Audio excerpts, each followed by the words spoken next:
जालन्याच्या सभेसाठी आवर्जून या ठिकाणी आलेले रासपचे अध्यक्ष आमचे स्नेही माजी मंत्री आदरणीय महादेवजी जानकर साहेब, आपल्या पक्षाचे ओबीसीचे अध्यक्ष राजाभाऊकरजी, एक लढवय्या युवती आणि एक खरडी वक्ता आमची भगिनी सक्षना सलगर, मंचावर उपस्थित आमचे मित्र आणि माजी आमदार चंद्रकांत दानवे, आपल्या जिल्ह्याचे अध्यक्ष डॉक्टर निसार देशमुख, मंचावरील सर्व राष्ट्रवादी काँग्रेस पक्षाचे आणि रासपचे सुद्धा उपस्थित असलेले मान्यवर, काँग्रेस पक्षाचे सुद्धा ओबीसीचे काही सहकारी उपस्थित आहेत, राजू राग साहेब असतील, अन्य सहकारी असतील, डोणगावकरजी, सुदाम शिंदेजी, नंदभाऊ देशमुखजी, तात्यासाहेब चिमणेजी, काकडेजी, जगन्नाथ प्रकाश इंगळेजी, ओमप्रकाश चितळकर, सचिन खरात, समत बागवान, राम सावंत, कल्याण सपाटे, रघुनाथ तौर, गोळेकरजी, कुंजाराम खरजुले, शिवप्रसाद चांगले, विकास पाटील, रमेश सपकाळ, आबासाहेब वरखडे, उपस्थित सर्व सेलचे पदाधिकारी, आमचे संजय काळबांडे असतील, अर्जुन घोकडे असतील, काशीनाथ शेवते, ज्ञानेश्वर सलगर, अफरोज पठाण, भुतेकर, भास्कर बापू गाडवे, राजेंद्र जाधव, भरत कदम, फारुकी कुरेश, अर्जुन भोजने, दत्ता वराडे, कैलास जारे, राजेश राठोड, आलेले सगळे ज्येष्ठ तरुण वडीलधारी मंडळी आणि तरुण मित्रांनो, आज सर्वप्रथम तर मी मंडल यात्रेचे मनपूर्वक स्वागत करतो आणि पवार साहेबांनी खऱ्या अर्थाने नागपूर या उपराजधानीपासून या यात्रेला हिरवा झेंडा दाखवून सुरुवात केलेली. मित्रांनो, या मंडल यात्रेची गरज परिस्थितीच्या दृष्टिकोनातून निर्माण झालेली हे आपल्याला लक्षात घेतलं पाहिजे. खोटं बोल रेटून बोल या उक्तीप्रमाणे समाजामध्ये गोबेल्स नीतीप्रमाणे अनेक पक्षांना बदनाम करण्याचं काम काही जातीवादी लोक करतात आणि त्यातून खऱ्या अर्थाने सेक्युलर विचाराचे पक्ष, खऱ्या अर्थाने सर्व धर्म समभाव मानणारे पक्ष, खऱ्या अर्थाने शिवछत्रपती शिवाजी महाराज, शाहू फुले आंबेडकरांच्या विचाराने चालणारे पक्ष, हे दुर्दैवाने नेते आणि पक्ष बदनाम. बाळाचे पाय पाळण्यात दिसतात असं म्हणतात.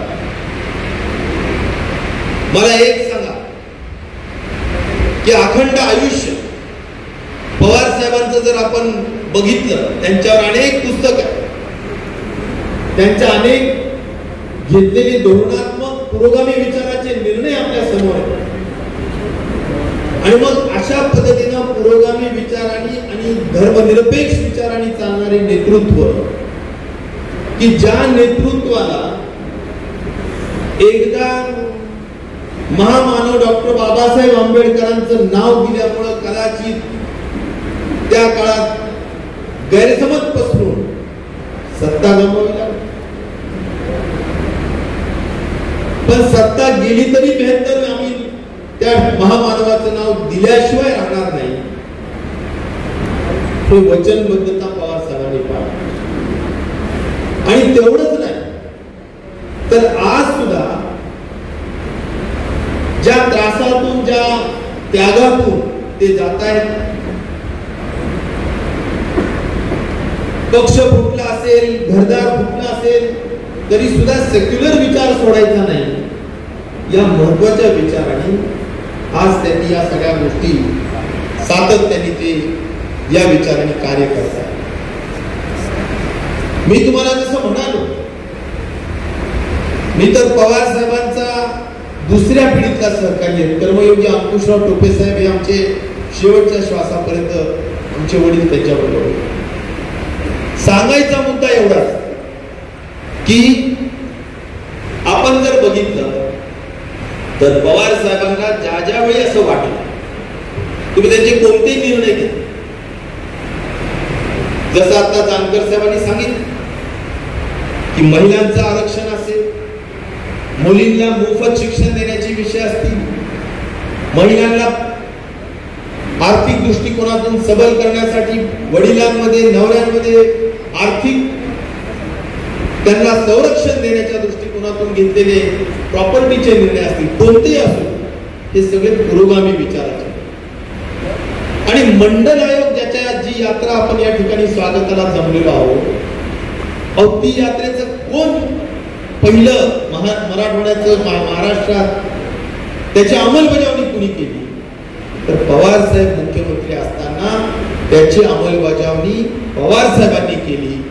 आणि त्याची सगळ्यात महत्वाचं, आज ज्या ऐतिहासिक शहरामध्ये आपली मंडळ आयोगाची यात्रेचं स्वागत होतंय, याच ठिकाणी त्यावेळीचे भुजबळ साहेब, पवार साहेब आणि खासदार असलेले कर्मयोगी अंकुशराव टोपे साहेब यांच्या पुढाकाराने ही यात्रा या ठिकाणी. मंडळ आयोगाचं मराठवाड्याचं आणि महाराष्ट्रातलं पहिली घोषणा आणि अंमलबजावणी या ठिकाणी झाली. हे जालनाचं शहर, जालना जिल्हा हा विसरताच आहे. आणि त्यामुळे जालना जिल्हा, हे मंडल आयोग म्हणजे काय, मंडल म्हणजे काय, हा मंडल म्हणजे बीपी मंडल नावाचा आयोग 1979 साली स्थापना झाली होती. 1979 साली. आणि त्या आयोगाने अभ्यास केला, अनेक जाती जमातींचा अभ्यास केला आणि त्यामधून 1257 ओबीसीच्या जाती एकत्र करून त्यावेळी 54% त्याचा एकंदर लोकसंख्या आहे. आणि म्हणून 54च्या अर्धे, कारण लोकसंख्येच्या अर्ध आरक्षण असावं असा एक धोरण आहे. त्यामुळे 27% आरक्षण त्या ठिकाणी लागू केलं. सांगण्याचा मतदार्थ काय की पवार साहेबांनी मंडल आयोगाची अंमलबजावणी करणारे मुख्यमंत्री म्हणून ते होते. आणि जर त्यांना कोणी जातीवादी म्हणत असेल, मला वाटतं की ही फार मोठी लोकशाहीची सुद्धा शोकांती. म्हणून आपण सगळ्या मंडळींनी हे जागरूकपणे डोळे उघडे ठेवून आणि कान उघडे ठेवून ऐकलं पाहिजे, बघितलं पाहिजे आणि डोळसपणे निर्णय घेतले पाहिजे, या विचाराचा मी कार्यकर्ता. आज अंमलबजावणी करणाऱ्या माणसाला तुम्ही आरोपीच्या पिंजऱ्यात जर ठेवणार असाल तर मला वाटतं फार चुकीचं.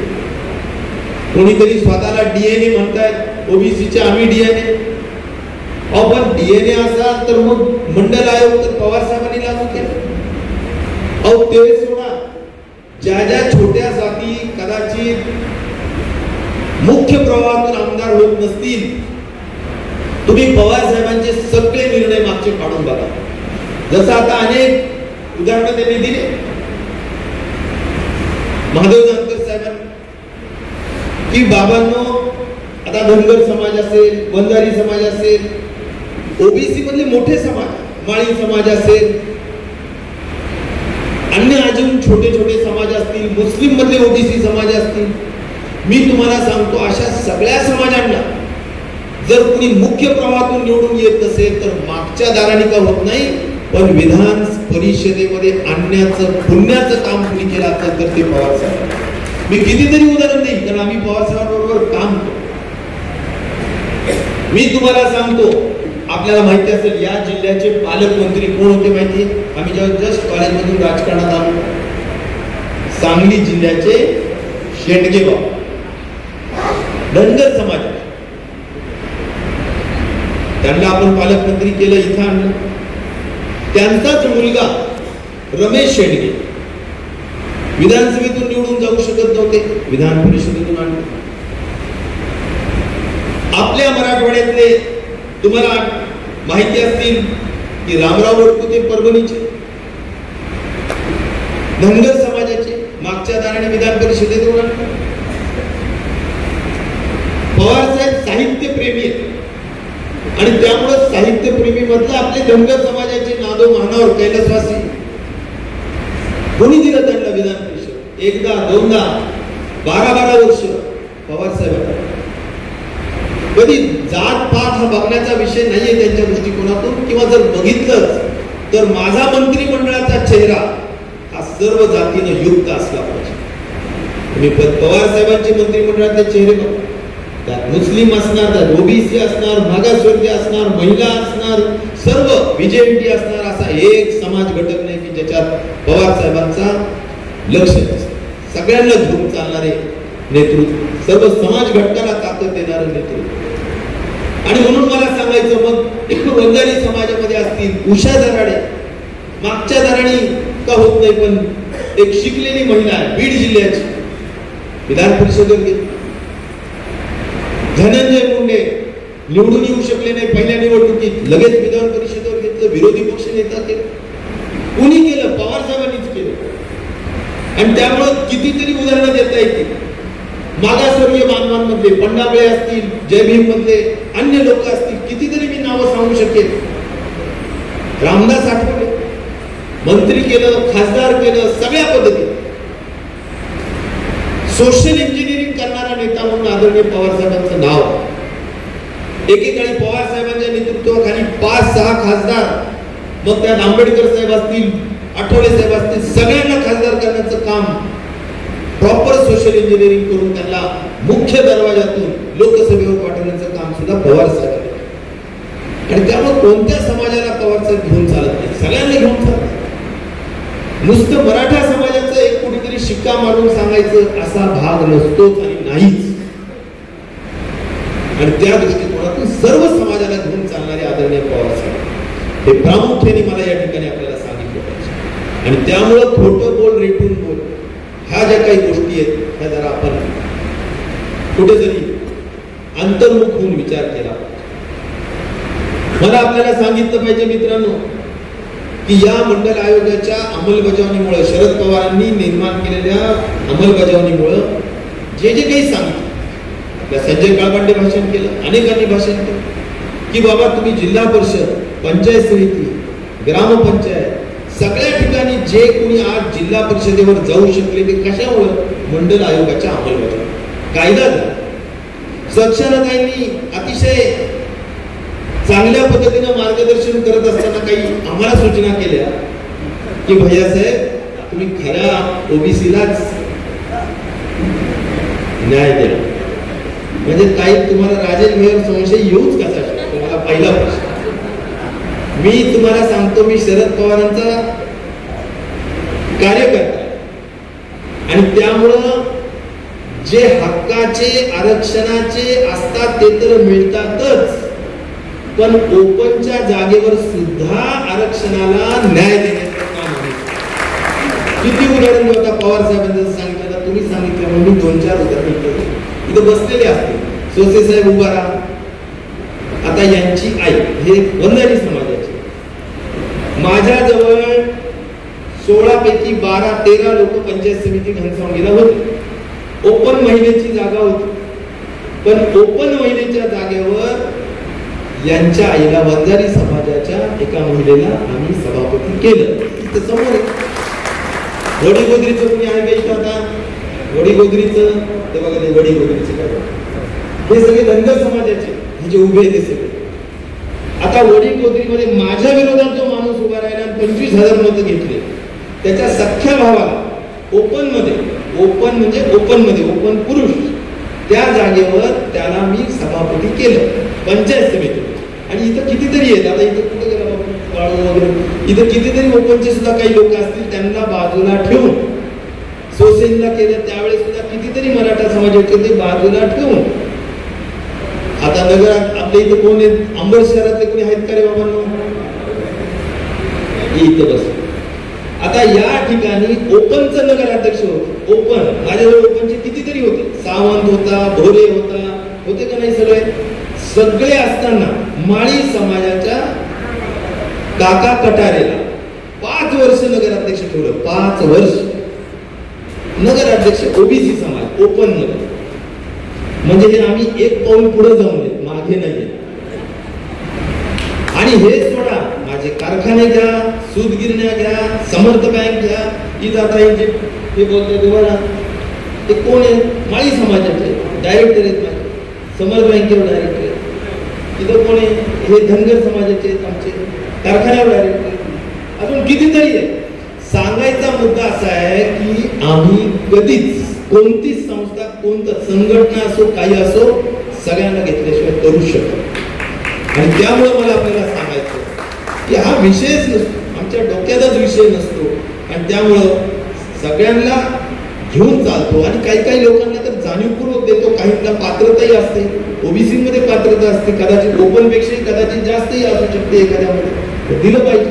त्याच्यामुळे आम्ही अनेक वेळेस त्या ठिकाणी घेत असतो. आणि म्हणून या सगळ्या गोष्टी केलेल्या असताना सुद्धा मी सांगितलं तसं विरोध, काही बोलबच्चन लोक किंवा काही बोलगिवडे पक्ष भाजपसारखे ते काय करतात?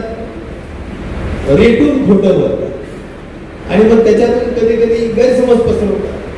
म्हणून मी म्हणतो की आमचा जर राजकारणाचा पूर्ण प्रवास बघितला तर हे झाली दुसरी पिढी. पण टोपेंची पहिली पिढी कोण?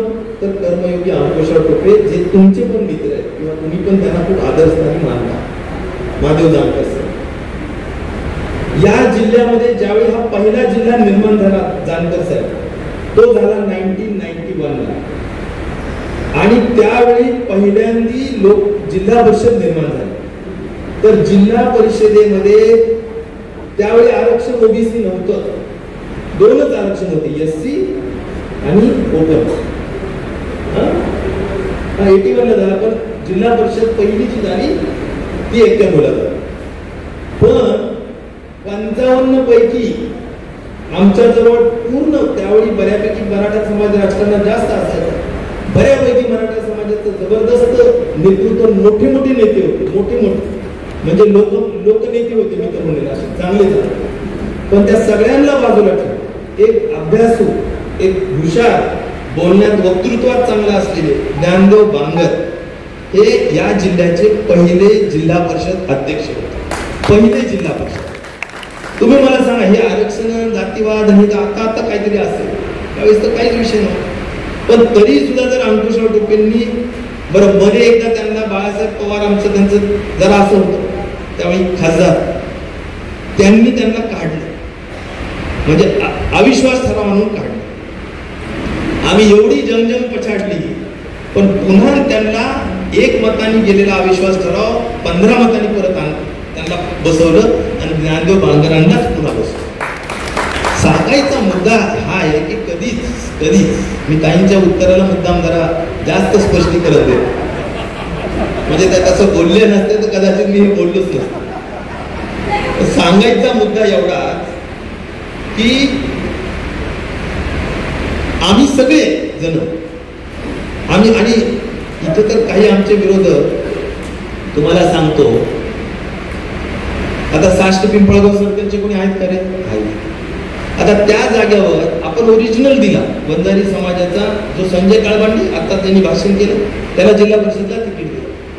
आता खोटा ओबीसी हा समोरून दिला, उडान नावाचा खोटा ओबीसी, आणि त्याला पाडून आम्ही ह्याला परत निवडून आणलं. हे सुद्धा सगळ्यांना माहिती आणलेलं, असा काहीच विषय नाही. आणि त्यामुळं खरं तर ओबीसीच्याच लोकांना आपण न्याय देतोच आणि सगळ्यांना बरोबर घेऊन जातो, एवढंच मला या निमित्ताने खऱ्या अर्थाने सांगायचं. पण ह्या जरी गोष्टी, म्हणजे मी म्हणतो काय की बाळाचे पाय पाळण्यात दिसतात, ते फार अगोदरपासून राजकारणात आम्ही अगोदरपासून काम करताना या विचाराने काम केलं. कधी असं सगळ्यांना धरून काम, कधीच वेगळं धोरण नसतं. पण आता हे सगळं जरी झालं तरी सुद्धा काही वेगवेगळ्या कारणांनी गैरसमज पसरून काही लोकांना त्या ठिकाणी नुकसान करण्याचं काम केलं. जरूर ओबीसी समाजाने खूप भक्कम पाठिंबा दिला, नाही असं नाही, आम्हालाही खूप भक्कम पाठिंबा दिला. कार्यकर्त्यांनी सुद्धा खूप मोठ्या पद्धतीनं मेहनत केली, नाही असं नाही, सगळ्यांनी केली. पण काही मी म्हटलं ना की बोलणाऱ्याचे काय बोलतात, गहू विकल्या जात नाहीत, पण नाही मुलगे विकले जातात, पण न बोलणाऱ्याचे गहू सुद्धा विकले जातात. या उक्तीप्रमाणे झालं. आता त्याचा दोष मी कुणालाच देत नाही, त्याचा दोष मी माझ्या, आणि ते तर म्हणले आम्ही आता फेटमफाट करून टाकली नव्हती. आता मला महादेवरावांवर पण बोलायचं आज, म्हणजे आपला श्रावण महिना आहे आणि श्रावण महिन्यात महादेवाचं दर्शन झालं इथलं, त्यामुळे त्यांचं मनापासून स्वागत. पण मी तुम्हा लोकांसाठी सांगतो, महादेवरावांना आम्हाला दोघांना एकमेकांना माहिती, पण महादेवरावांचं आमचं नक्कीच अगदीच जुनं प्रेम आहे. ते पहिल्यापासून आमच्या वडिलांचे सुद्धा ते खूप मनापासून प्रेम करणारे होते. म्हणजे तुम्हाला सांगतो, त्यांनी मला किस्सा सांगितला की तुमच्या वडिलांचं तुमच्यावर किती प्रेम होतं, की वडिलांना ज्यावेळी नीट ते काय त्या व्हीलचेअरवर जास्त चालता येत नव्हतं, शेवटी ते म्हणले मला एअरपोर्टवर भेटले, आणि एअरपोर्टवर भेटल्यावर त्यांनी सांगितलं की माझ्या राजेश भैयाची काळजी घ्या, त्याला मी तुमच्या झोळीत टाकले, त्याची काय म्हणते तुम्ही शब्द, ओटीत टाकलं, तुम्ही त्याची सांभाळ करा, त्याची काळजी. आणि त्यांनी पण शब्द दिले. प्रश्न हा आहे की आमची, हे बघा, ते इंजिनियर आहेत, मी पण इंजिनियर आहे, ते चळवळीतले नेते, मला त्यांच्याविषयी पहिल्यापासून आदर, एकदम चळवळी. इंजिनियर झाल्यानंतर गड्यांनी काही इंजिनियरचं पार बघितलंच नाही, सरळ युपीला जा, इकडं जा, तिकडं जा, चळवळीत काम कर, सगळ्या ह्याच्यातून काम करत करत ते नेहमी पुरोगामी विचाराला धरून, सेक्युलर विचाराला धरून काम करत गेले. आणि त्यामुळे त्यांच्या विचारावर पगडा असणारे व्यक्तिमत्व कोण, तर स्वामी विवेकानंद आहेत, महात्मा ज्योतिबा फुले, यांच्या विचाराचा पगडा असणारे नेतृत्व. आणि त्यामुळे त्यांना न्याय, समता हे विचार त्यांच्या डीएनए मध्ये, कुठल्याही परिस्थितीत त्याला ते प्रतारणा होऊ देत नाही. जरी बीजेपीला हात जुळवणी केली होती, पण ती त्यांनी सांगितलं तसं काही किमान समान कार्यक्रम या मुद्द्यावर, किंवा एवढ्या मुद्द्यापुरता आम्ही तुमच्या बरोबर आहे, पण बाकी नाही, त्यामुळे तेवढ्यापुरतं केलं. पण तिथं गेले, तिथं इतकी ठेच लागलेली, त्यांना कळलं की तिथं धर्मनिरपेक्ष विचार नाही, सगळ्यांना बरोबर घेऊन जाण्याचा विचार नाही. आणि त्यामुळे त्यांना मला त्या ठिकाणी सांगायचं. आणि म्हणून माझं त्यांचं प्रेम आहे. मी पहिल्यांदी मी एका तांड्यावर असाच प्रचार करत होतो, मी टीव्हीवर बघितलं, जानकर साहेब परभणीला उभा राहायला लागले, नाव येत होता ढाकेबळ तांडा, यांच्या गावातला तांडा, हे आम्हाला जेव घालत ते होते. मी जेवता जेवता बघत होतो ब्रेकिंग न्यूज, परभणी अजितदादा गटाला सुटला आणि महायुतीतून महादेव जानकर उमेदवार. अरे म्हटले इकडे कुठे आली गाडी साताऱ्यावर, एवढा चांगला माणूस इकडे कुठे यायला लागला. मी फोन केला, मी म्हटलं पहिला फोन, मी तर म्हणतो त्यांनी जस्ट निर्णयच घेतला असेल, पहिला फोन माझा, ते मान्य आहे का नाही, पहिला फोन की जानकर साहेब इकडे उभा राहू नका, इथं वातावरण आम्हाला माहिती काय, तर तुम्ही माझे मित्र आहे, तुम्ही येऊ नका इथं, मला सगळं वातावरण दिसतंय, तुम्ही येऊ नका, तुमचं उगाच बळी जाईल. पण त्यांनी मला स्टोरी सांगितली, काय घडलं काय नाही, कसं झालं काय नाही.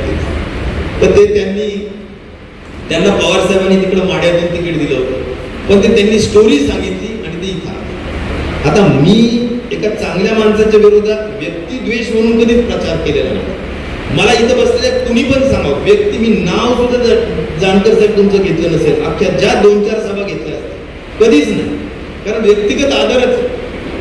पण आघाडी धर्म म्हणून तो धर्म पाळावा लागतो, आणि आघाडी धर्म म्हणून मी पाळला, कुठलाही असो धर्म म्हणून तो पाळावा लागतो. तो पाळण्याचं काम सगळीकडे करावं लागतं. ते बीडमध्ये करावं लागेल, ते तुमच्या परभणीत करावं लागेल, विषय तो नाही.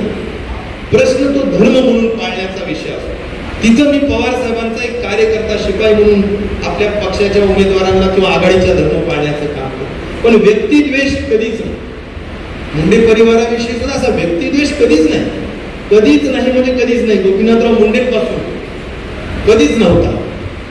त्यांच्याही मनात आमच्याविषयी खूप आदर आहे, आम्हालाही त्यांच्याविषयी नेहमी आदर राहिलेला आहे.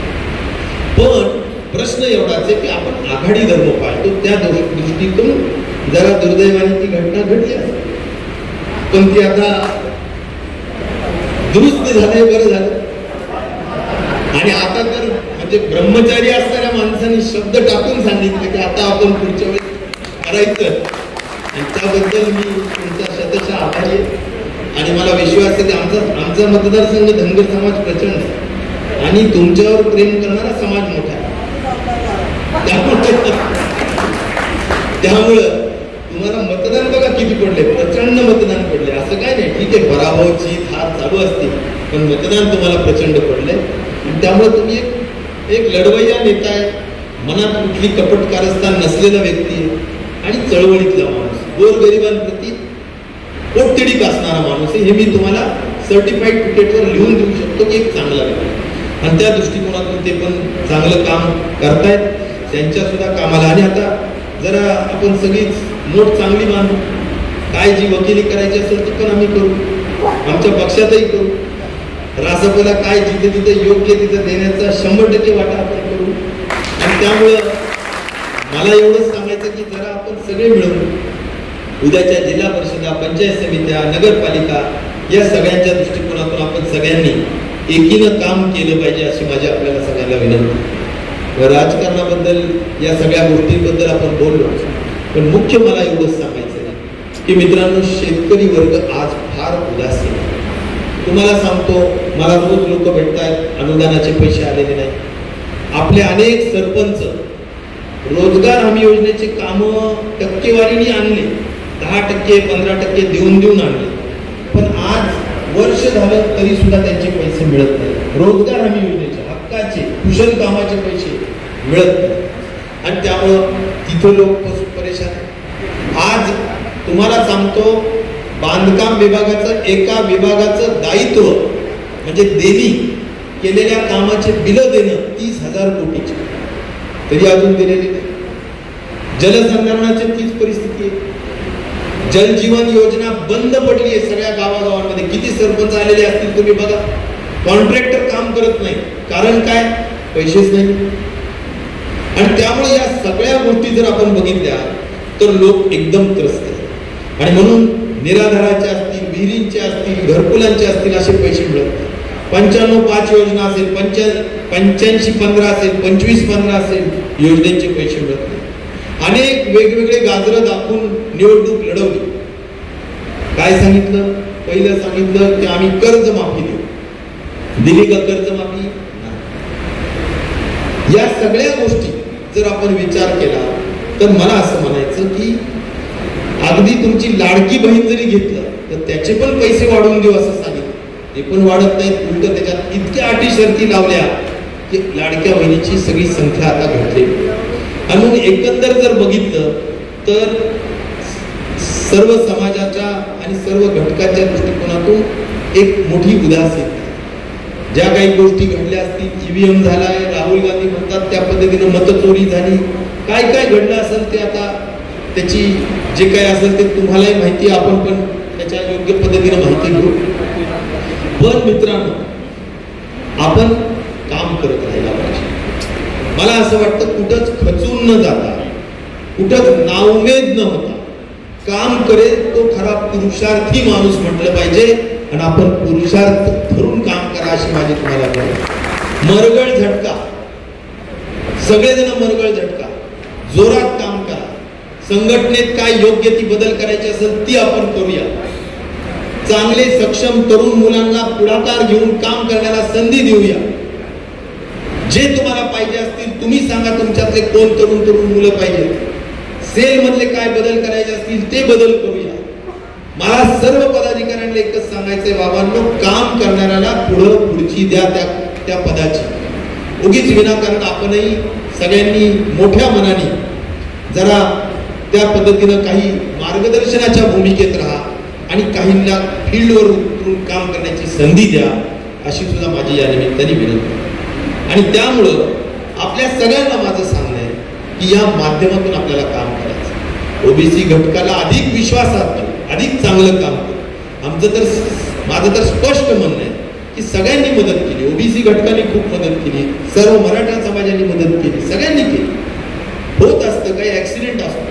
मी तर म्हणतो ना, मी तर इथं सांगून केलं की झालं असेल, काही गोष्टी असतात. तुम्हीच लोकांनी 5 वेळेस निवडूनही दिलेले, असं काही प्रॉब्लेम नसतो. त्यामुळे झालं असेल, पण आपण काम करूया.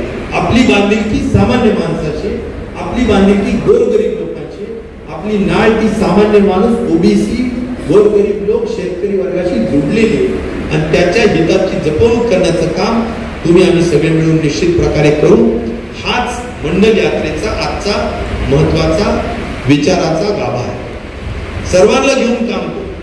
वातावरण गढूळ करायचं नाही, कुठेही गढूळ करायचं नाही. गावागावात सगळ्यांना एकत्र मिळून मोड बांधून काम करण्याचं काम करत आलेलं आहे आणि ते गुन्हा गोविंदांनी करण्याचं काम तुम्ही आम्ही सगळेजण मिळून करत राहू. हाच मनामध्ये पक्की एक समतेची, सर्व धर्म समभावाची, शाहू फुले आंबेडकरांची, छत्रपती शिवरायांच्या विचाराची मोड बांधून आपण या मंडल यात्रेतून जायचंय. आणि मला एवढंच सांगायचंय, आपण आपल्या गावात येणाऱ्या निवडणुकीच्या अनुषंगाने चांगली संघटना बांधण्यात आपण लोकांची नाळ जोडून राहा, चांगलं काम करा आणि उद्याचं भविष्य हे आपलंच राहील असा मला विश्वास या निमित्ताने व्यक्त करायचा आहे. ओबीसीच्या आपल्या सेल्स सगळ्यांचं म्हणजे आमच्या इथं असलेला ओबीसी अध्यक्ष असतील, आमचे काळबांडे असतील, घोंगडे असतील किंवा सगळे लोक जे आलेले सगळ्यांचे मी मनपूर्वक आभार मानतो. आणि अन्याय अत्याचाराच्या विरुद्ध लढण्यासाठी, कारण सध्या सगळेजण अन्याय अत्याचारी झालेले, त्यांच्या विरुद्ध लढण्यासाठी सगळ्यांनी एकीनं काम करणं फार गरजेचं आहे. लोकशाहीमध्ये एकीचं बळ फार महत्वाचं आहे आणि ते एकीचं बळ आपलं असावं अशी आपल्या सगळ्यांना या ठिकाणी प्रार्थना करतो. आपल्या सगळ्यांचे आभार मानतो आणि 4 शब्द पुरे करतो. धन्यवाद. जय हिंद, जय भारत.